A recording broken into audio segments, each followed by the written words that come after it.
Jesu melo na me. Jesu melo na ni me. Ebe no kekaloa.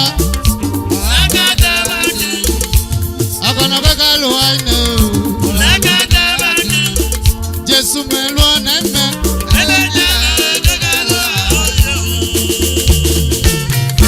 Ma pastor daddy o.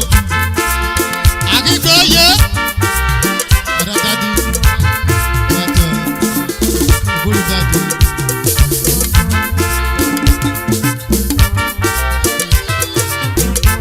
Jesu melo na me. Jesu melo na ni me pastor. Ebe no kekaloa yo. Akono kekaloa ne. Jesu melo na me.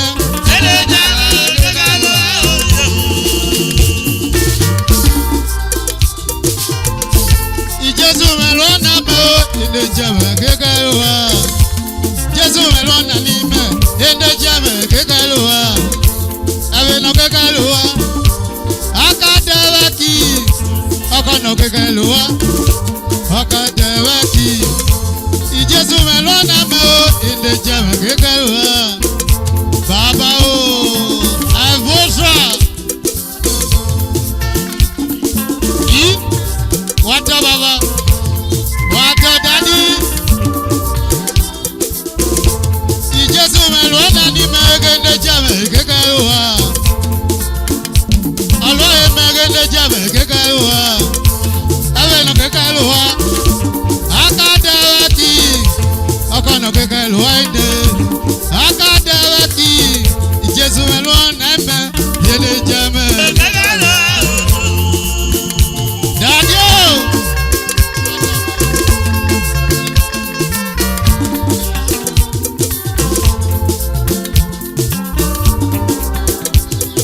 Wadi shukwa wekwa.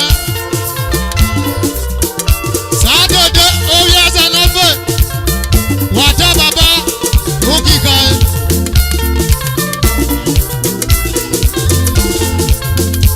Mrs. Akawa.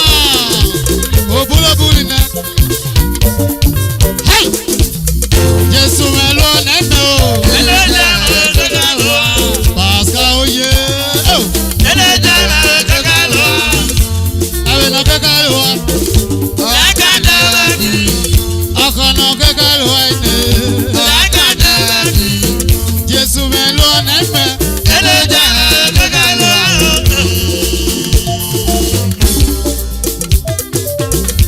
Jesu melo na me pastor inde jame kekaloa. Jesu melo na me inde jame kekaloa. Ave no kekaloa. Oh! Leje kidera we. Akelo ka bodera we. Daddy wa lori agbe. Wata we ka afa. Inde jama kekaloa. Awe na kekaloa. Akadewaki. Akono kekaloa. Akadewaki. Jesu melo na me.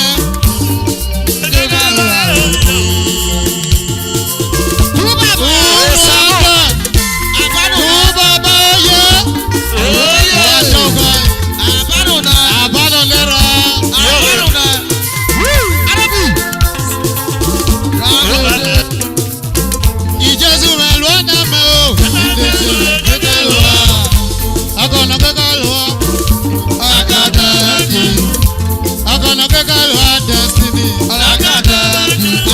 Jesu melo na me.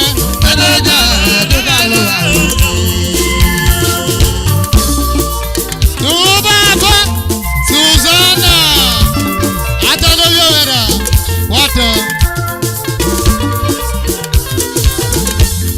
Jesu melo na me. Ogende jame kekaloa.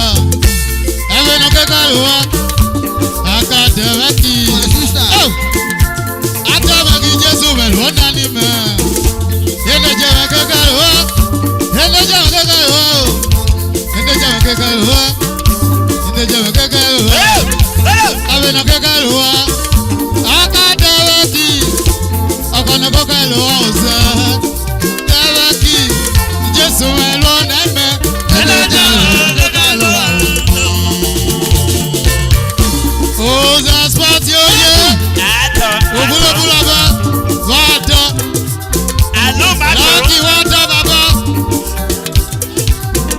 bidila obulobulaba ijesu melo na we ado ile jame kekaluwa awe na kekaluwa akadawaki akono kekaluwa akadawaki jesu melo na me o kekaluwa ile jame kekaluwa ile jame kekaluwa ile jame kekaluwa o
Hallelujah.